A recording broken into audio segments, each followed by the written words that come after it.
Karachi press club میں Pakistan conservative party کے سربراہ جناب دانش چنّا کی پریس کانفرنس میں دانش چنّا کی ایران کی جانب سے پاکستان پر حملے کی شدید مذمت۔ دانش چنّا نے کہا کہ ایران کی جانب سے پاکستان کی سرحدی حدود کی خلاف ورزی سے دھچکا لگا۔ ایران کی جانب سے پاکستانی حدود میں حملہ نہ صرف پاکستان کی اقتدار اعلیٰ کی سنگین خلاف ورزی ہے بلکہ یہ بین الاقوامی قوانین اور پاکستان اور ایران کے درمیان دو طرفہ تعلقات کی روح کی بھی سنگین خلاف ورزی ہے۔ دانش چنّا نے کہا کہ پاکستانی فوج کی جانب سے جوابی وار کرنے پر ہم پاک فوج کو سلوٹ پیش کرتے ہیں اور پاک فوج کے شانہ بشانہ ساتھ کھڑے ہونے کا بھی اعلان کرتے ہیں۔ پاک فوج کی کارروائی کا واحد مقصد پاکستان کی اپنی سلامتی اور قومی مفاد کا حصول تھا، جس پر کوئی سمجھوتہ نہیں کیا جا سکتا۔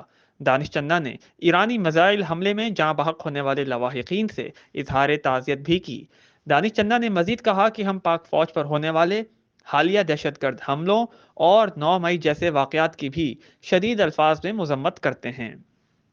عوام کو ریاست کے خلاف ورگلانے، بغاوت میں اکسانے، فوجی اور شہداء کی املاک کو نقصان پہنچانے والوں کو کسی صورت معاف نہیں کیا جا سکتا۔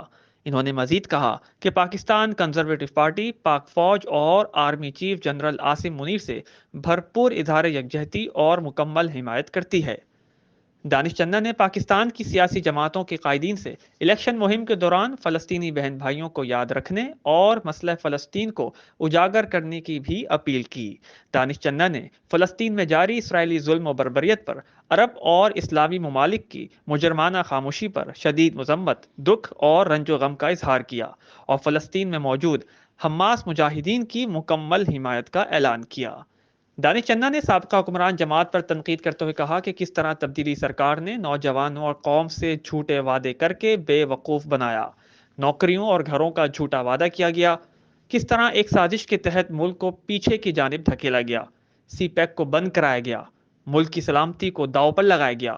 عوام نے اس جھوٹی تبدیلی والوں کو بھی آزما کر دیکھ لیا ہے۔